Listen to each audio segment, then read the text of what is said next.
सबसे पहले इन इंद्रियों को सुधारो, वश में करो। ये ज्ञान विज्ञान का नाश करने वाले महापापी काम को अवश्य बलपूर्वक मार डाल। भगवान आदेश का ज्ञान विज्ञान नाशनम पापमानम प्रजयहीनम। पापमानम केवल पाप ही कराते हैं।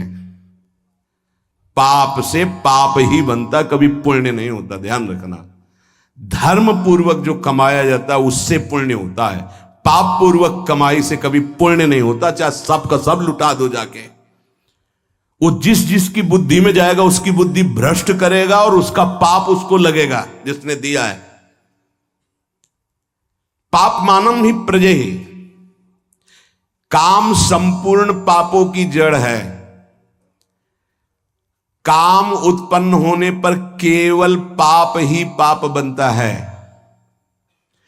आगे चल करके ये काम इतना ढक देता है कि वो राक्षस हो जाता है, उसको समझे में नहीं आता है कि मैं कर क्या रहा हूं। जो आजकल समाज में धीरे धीरे आसुरी प्रवृत्ति फैल रही है, विवेक को ढक करके अंधा बना देता है काम।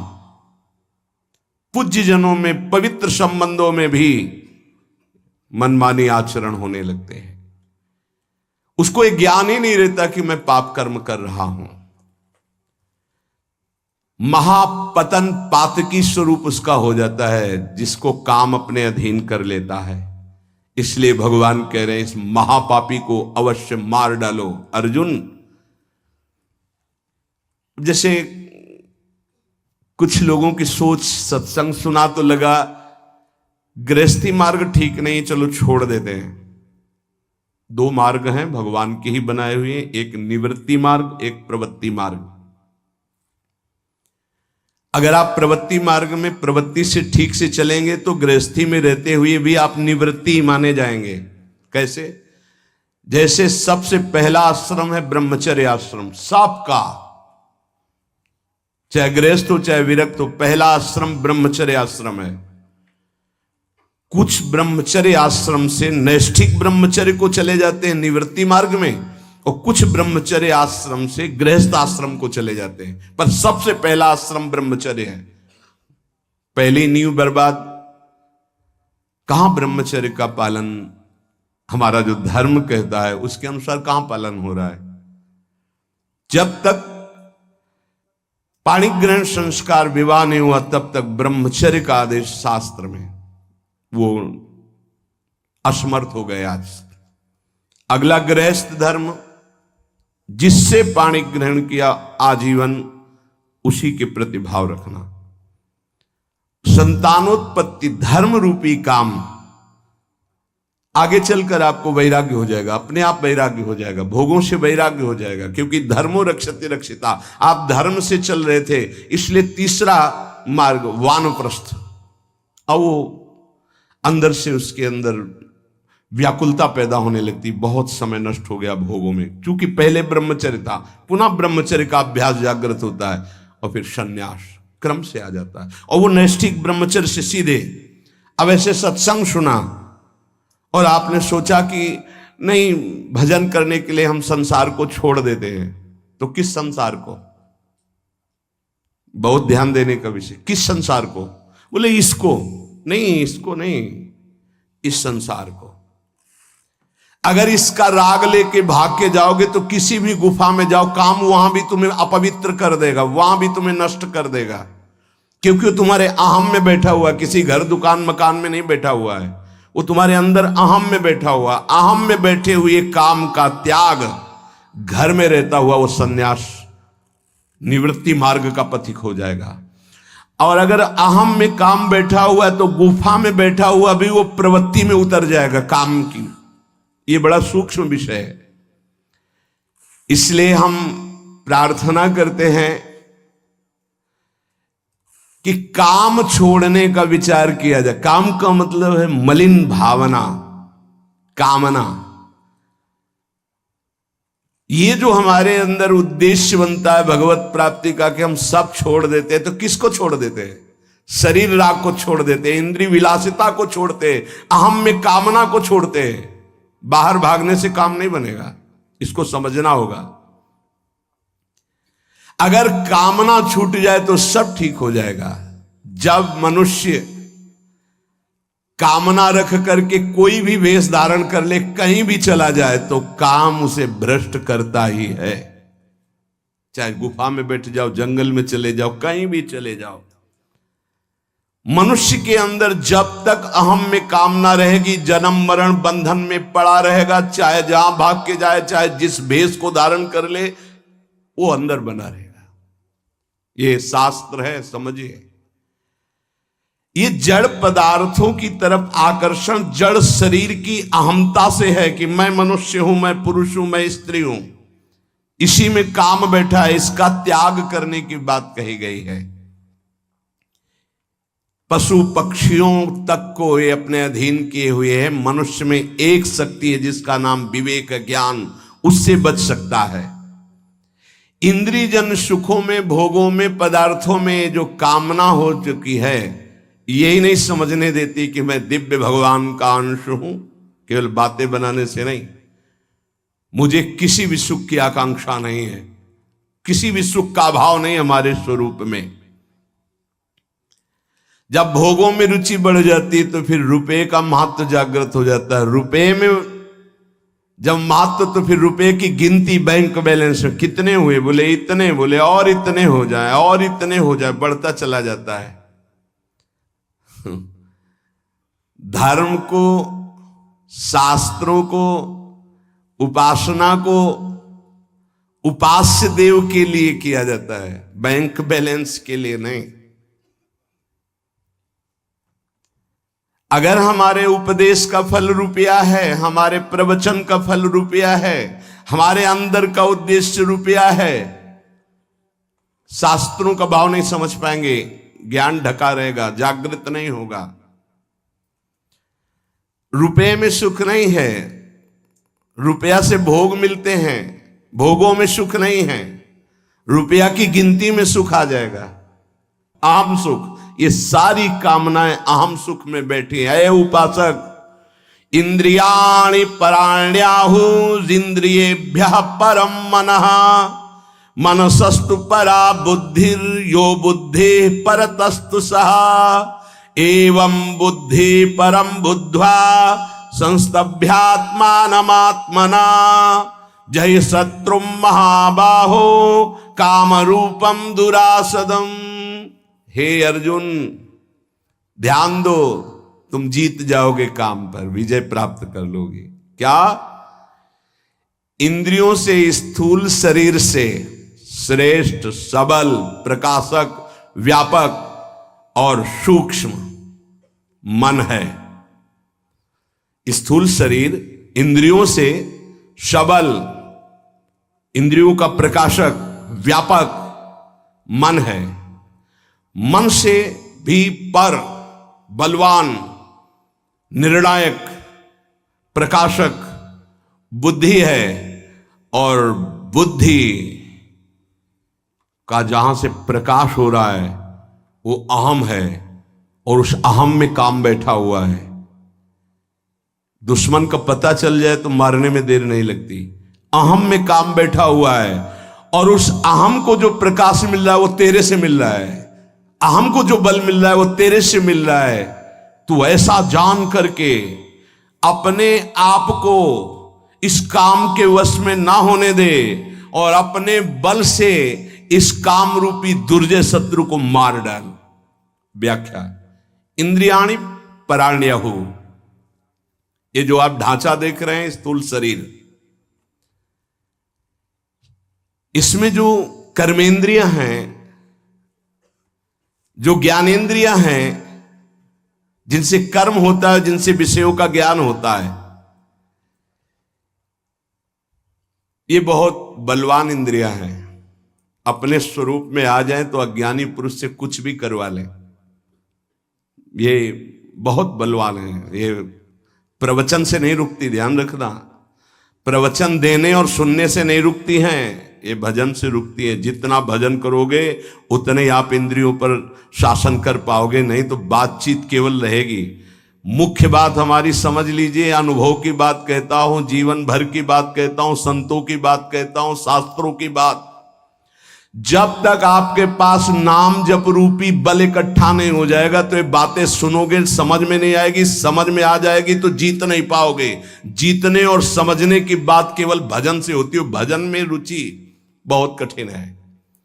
इसलिए खूब प्रवचन हो रहे हैं पर प्रभाव उसका बहुत कम जनों के हृदय में पड़ रहा है। उन्हीं के हृदय में पड़ेगा जो नाम जपना शुरू कर दिए हैं। जिनका नाम जप जितना प्रबल है उतने प्रवचन का प्रभाव दूसरों पर पड़ेगा, अपने ऊपर पड़ेगा। भजन ये तो आप निश्चित समझ लीजिए, बारी मथे घृत होए बरु सिकताते बरु तेल, बिनु हरि भजन न भौतरी या सिद्धांत अपेल। बिना भजन के बातें ही बातें रहेंगी। पर्यो प्रवाह काल के कदापि छूटी है नहीं, चाहे जो और उपाय कर लो, अगर नाम जप नहीं किया तो काल के प्रवाह से नहीं बच सकते। ये महाबली नाम तुम्हें महाबल प्रदान करेगा।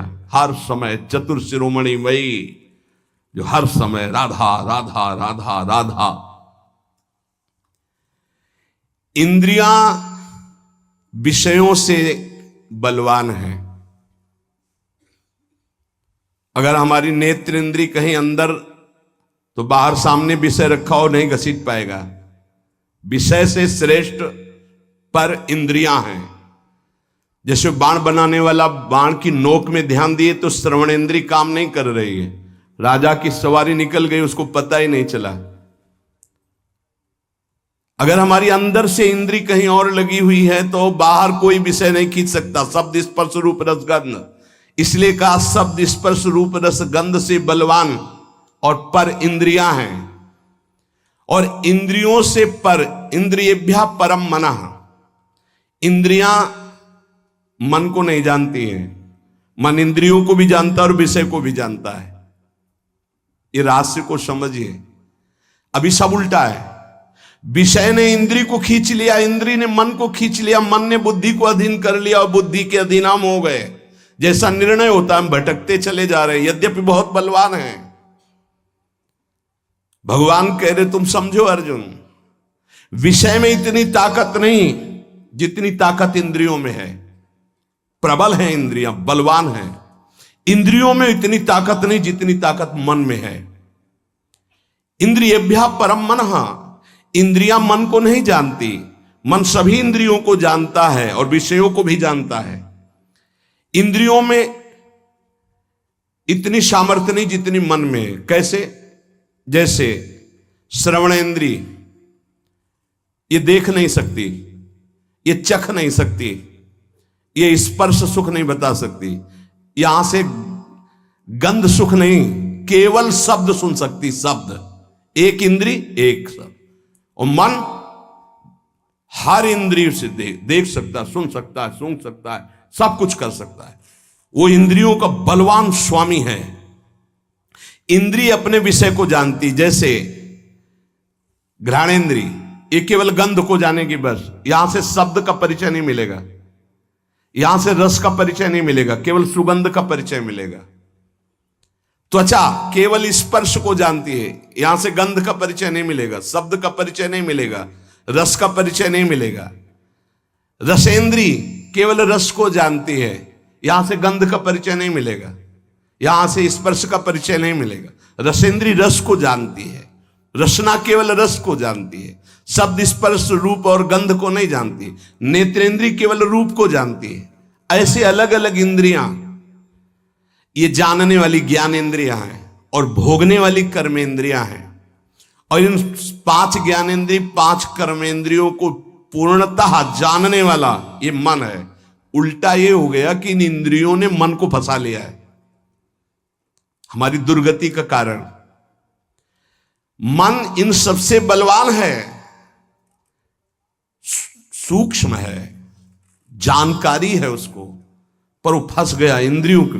इंद्रियां फंस गई विषयों में। यद्यपि विषयों से बलवान इंद्रियां हैं, इंद्रियों से बलवान मन है, पर विषय ने फंसा लिया इंद्री को, इंद्री फंस गई मन में। अब कह रहे हैं मनसस्तु पराबुद्धि। वैसे सच्चा इनका स्वरूप यही है कि विषयों से बलवान इंद्रियां हैं, इंद्रियों से बलवान मन है और मन से बलवान बुद्धि है। मनसस्तु परा बुद्धि। मन बुद्धि को नहीं जानता, लेकिन बुद्धि मन को जानती है, इंद्रियों को जानती है, विषय भोगों को जानती है। मन कैसा है? बोले इस समय शांत है। मन कैसा है? बोले लग नहीं रहा, शांत है। ये ज्ञान किसको? बुद्धि को। ठीक है या बेठीक है, इंद्रियां कहां भाग रही, मन कहां जा रहा, सारा निर्णय बुद्धि करती है। बुद्धि मन को, मन के संकल्पों को, इंद्रियों को, इंद्रियों के विषयों को, सबको जानती है। ये सबसे श्रेष्ठ प्रकाशक, बलवान, व्यापक और सूक्ष्म है बुद्धि। या बुद्धि परतस्तु सा। अब जो बुद्धि निर्णय करती वो अपने स्वामी से पूछ के करती। स्वामी जानते कौन है? अहंकार। इसी अंतःकरण में ये मन कह रहा है कि ये भोग लूं, हाँ हाँ भोग लो।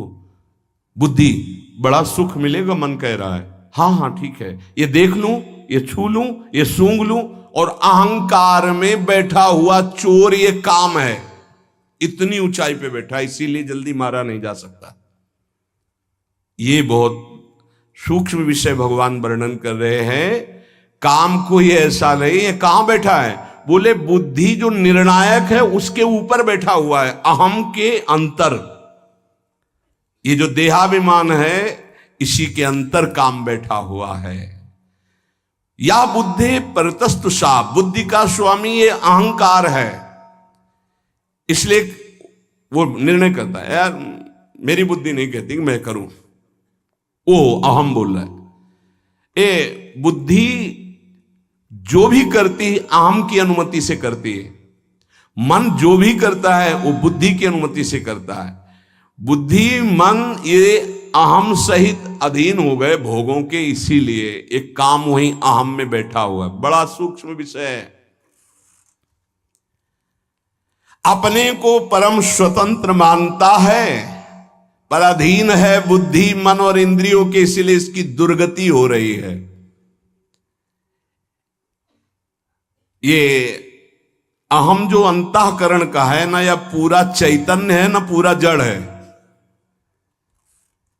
ना जड़ है ना पूरा चैतन्य है। इसमें दोनों मिले हुए अंतःकरण वाले में, इसीलिए इसका त्याग करना होता है। शुद्ध अहम में ब्रह्म स्वरूप है। यह अंतःकरण का अहम मिश्रित है। चैतन्य घन आत्म स्वरूप का पावर ही इसी अहम पे पड़ रहा है। और ये जड़ अंश शरीर को स्वीकार किए हुए, इसी जड़ अंश में मैं स्त्री हूं, मैं पुरुष हूं, काम बैठा हुआ है। वास्तव में ये अहम काम में रहता है, वहीं से भोग की इच्छा प्रकट करता है। और सुख दुख का भोक्ता जो अहम है उसी के अनुसार बुद्धि चलती है, और बुद्धि के अनुसार मन, मन के अनुसार इंद्रियां, इंद्रियां विषयों में। सीधे अहम विषयों से आकर्षित है। पूरा सिस्टम उल्टा हो गया। मैं देखना चाहता हूं, मैं भोगना चाहता हूं, मैं सूंघना चाहता हूं। पूरा सिस्टम गंदा हो गया है। नहीं, जिसे कहते हैं पूरा सिस्टम भ्रष्ट हो गया, पूरा सिस्टम गिर चुका है। इसी की साधना हो रही, ये भगवान उपदेश कर रहे हैं। भोक्ता भोग भोग्य। भोक्ता मैं, भोग्य भोगने की क्रिया, और भोग जिसको भोगा जा रहा है। ये तीनों मायाकृत हैं। तीनों जादू का तमाशा है। ना कोई भोगता है, ना भोग्य है, ना भोग है। फंस गए। इतना आकर्षण भोगों में है कि भोक्तापन का जो अहम है, एक तरफ भगवान है, वो भगवान को छोड़ देगा, भोग को स्वीकार कर लेगा। ऐसे ही अपने लोग किए हुए हैं ना। ये तीनों सिद्ध समझो, भोक्ता, भोग्य और भोग, माया की सिद्धि है ये। शुद्ध चैतन्य जो मैं है उसको ये आकर्षित नहीं कर सकते। ये जड़ अहम शरीर का जो है, इसी से हमारी दुर्गति हो रही। इसी का प्रयोग, इसी अहम को गुरु चरणों में समर्पित किया जाता है। इसी अहम को जब भगवान के चरणों में गुरुदेव समर्पित करते तो ये शुद्ध दासत्व में या ब्रह्म स्वरूप में स्थित होता, ज्ञान मार्ग या भक्ति मार्ग। ये जो चैतन्य से अहम प्रकाशित हो रहा है अंतःकरण का, ये सबका आश्रय, सबका आधार, सबका कारण, प्रेरक, श्रेष्ठ, बलवान, प्रकाशक, व्यापक, सूक्ष्म, ये है। जीव किसे कहा गया जानते हो? इसी अहम को स्वीकार करने के कारण। नहीं है क्या? सबका आश्रय कौन है? वही एक तत्व जिसे परमात्मा, भगवान, ईश्वर, सबका आश्रय, सबका आधार, सबका कारण, सबका प्रेरक, सबसे श्रेष्ठ, सबसे बलवान, सबका प्रकाशक, सबका व्यापक, सबसे सूक्ष्म। फंस कहां गया? इस अंतःकरण अहम धर्म में, देहाभिमान में। बस इसे ही मुक्त करना है साधना। जो प्रकृति का अंश है, शरीर, अंतःकरण, स्वभाव, इसको जो अहम ने स्वीकार कर लिया, ये जड़ अहंकार के कारण ही चैतन्य घन परमात्मा स्वरूप को जीव कहा गया। चैतन्य में कभी विकृति नहीं होती, उसमें कोई विकृति नहीं है, पर भ्रम से देहाभिमान होने के कारण वो इस दुर्दशा को, ना जन्मने वाला ना मरने वाला भी जन्म मरण को प्राप्त हो गया। ये भ्रम सुख दुख का भोक्ता बन बैठा, सुखी दुखी होने लगा, जड़ के अंश को स्वीकार करने के कारण। कहा जाता है नैनम छिन्नन्ति शस्त्राणि नैनम दहाति पावका न चैनम क्लेदयन्त्यापो न शोष्यति मारुता। ये शुद्ध स्वरूप अपना है। अपने स्वरूप को भूल करके इस अंतःकरण अहम धर्म से युक्त हो जाने के कारण मैं भोक्ता, मैं करता, मैं सुखी, मैं दुखी। अब मरना भी है, जन्मना भी है, ये चलता रहेगा। इसी को मिटाने के लिए मुझे मानव जन्म और सत्संग मिला है। इस जड़ चैतन्य का तदात्म आकर्षण हो गया है, कभी हो नहीं सकता पर हो गया। यही माया है। श्री भगवान कह रहे हैं मारो इसको, ये समझकर कि तुम्हारे बल से बलवान होकर के अंतःकरण का अहम बुद्धि के प्रलोभन में आकर के कि ये सुख है, भोगो, भोगने में सुख है, धन कमा लो, एकत्रित कर लो, इसमें सुख है, और मन उनका संकल्प करता है, इंद्रियां उनको भोगती, इसको मैं स्वीकार करता हूं, इसी से मेरी दुर्गति हो गई। हे अर्जुन, इंद्रियों से परे मन, मन से परे बुद्धि, बुद्धि से परे अहम, अहम तेरे से प्रकाशित हो रहा है। ये तेरा स्वरूप नहीं, अंतःकरण का अहम। मार डाल इस अहम में बैठे हुए काम रूपी शत्रु को। संस्तभ्यात्मान मात्मना, काम को मारने का उपाय भगवान बता रहे हैं। जब तक आप अपने को भगवद अंश स्वरूप नहीं मानेंगे तब तक काम से रहित नहीं हो सकते। अब अपने को भगवत स्वरूप मानने के लिए भगवान कह रहे उद्धरेदात्मनात्मानम, अपने आप से अपना उद्धार कीजिए। एनात्मयुवात्मना जितो, अपने आप से अपने आप को जीत लीजिए। अब ये बड़ा कठिन है, समझे? इतनी देर हुआ, कुछ समझ में आया, पकड़ में आया? अभी जब चलोगे तो वही आएगा कि मैं शरीर हूं, पर वही फिर चिंतन चलने लगेगा। प्रभु से अब सहज भाव में आ जाओ। प्रभु से विमुख होने के कारण ये शरीर, ये संसार, ये संबंध हमें बांधे हैं। जब हम गुरु की शरण में होते तो इन्हीं पे प्रहार होता है, बहुत बुरा लगता है उसको। जन्म जन्मांतर से उसी में फंसा है। तो पूज्य राधा बाबा जी ने कहा था कि साधु जिसके पीछे पड़ जाता है उसका कल्याण करके छोड़ता है।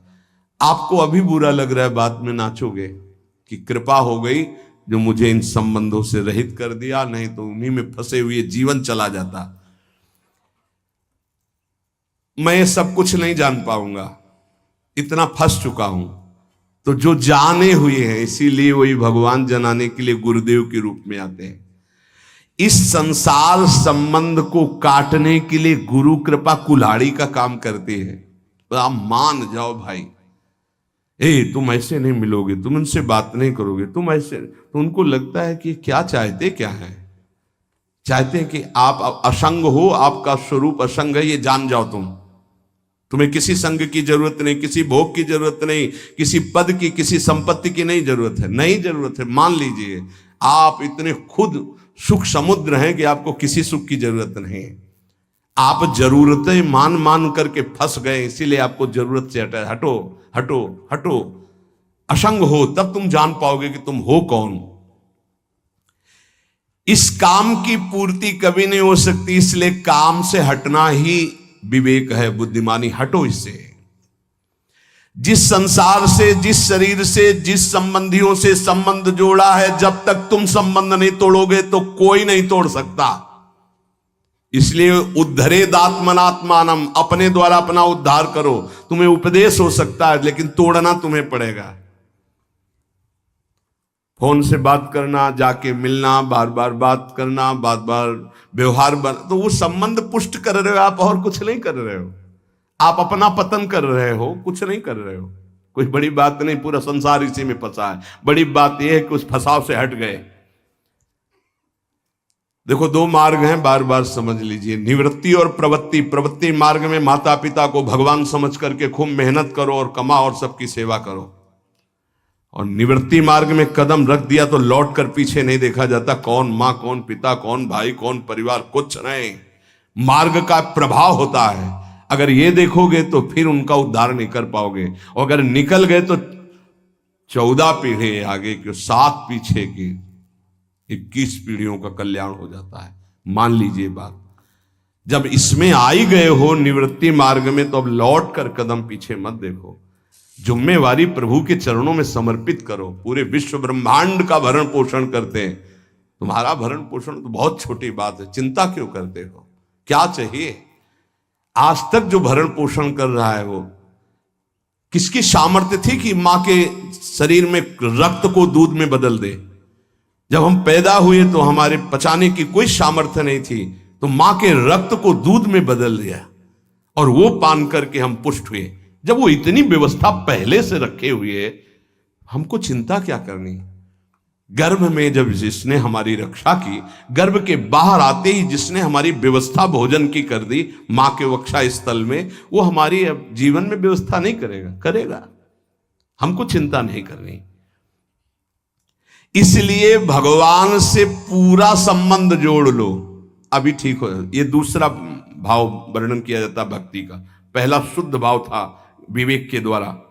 अगर वो तुम्हारी समझ में नहीं है तो ये समझ लो, जिसने संसार से जितना संबंध जोड़ा है, शरीर से संबंध जोड़ा, भोगों से जोड़ा, उसी को तोड़ना होगा। तुम्हें शास्त्र उपदेश हो जाएगा, गुरु उपदेश करेगा, तोड़ना आपको पड़ेगा। भैया आपकी इच्छा की बात है, आप अपना उद्धार अपने द्वारा कीजिए, भगवान का आदेश। इसलिए आपको ही सारे संबंध छोड़कर भगवान से संबंध जोड़ने पड़ेंगे। जोड़ने क्या है? उन्हीं के हैं, मान लीजिए। तोड़ना तुम्हें पड़ेगा, तोड़ना पड़ेगा। नाता एक राम जी से, दूजा नाता तोड़ दे, तोड़ना पड़ेगा। दुरादपाश स्वजनान। अगर गृहस्थी में हो तो अंदर से भगवत भाव करो, विरक्ति में हो तो भगवत भाव करते हुए दूरी बना के रहो। दोनों मार्गों का अलग अलग है। आपको प्रभु से संबंध जोड़ना पड़ेगा। वो तो संबंध माने हुए, ममैवांशो, तू मेरा अंश है, लेकिन तुम कहां हो? शरीर में, संसार के संबंधों में। इसीलिए तुम काम विजयी नहीं हो पा रहे। अपने द्वारा अपने आप को वश में करो, तुम्हें किसी सुख की जरूरत नहीं। तुम्हारे सुख को नष्ट करने वाली हर चेष्टा होगी। अगर इन चेष्टाओं से सुख ले रहे हो तो बंधोगे, सुख है नहीं। और अगर इन चेष्टाओं को बंद कर दोगे तो तुम्हें अपना स्रोत सुख का पता चल जाएगा। चेतन अमल सहज सुख राशि। जय शत्रु महाबाहो काम रूपम दुराशदम। हे महाबाहो, तुम मार सकते हो, भगवान के शरणागत हो, इसको मार सकते हो। उठो, मारो इसको। कैसे मारो? सारा संबंध श्री भगवान से, पूरा भार श्री भगवान को, हर क्षण उनका स्मरण और कर्तव्य का पालन। और जहां तुम्हें लग रहा है कि मैं नहीं जीत पा रहा हूं, वहां पुकारो, बल मिल जाएगा, जीत जाओगे। टूटो मत। ये सुविधा माया इसलिए दे रही है आपको कि आप आगे मत बढ़ पाओ। भगवान को प्राप्त न कर पाओ। ठुकराओ इस सुविधा को। जो आंतरिक सुविधाएं भागवतिक है उनको स्वीकार करो, बाह्य सुविधाओं को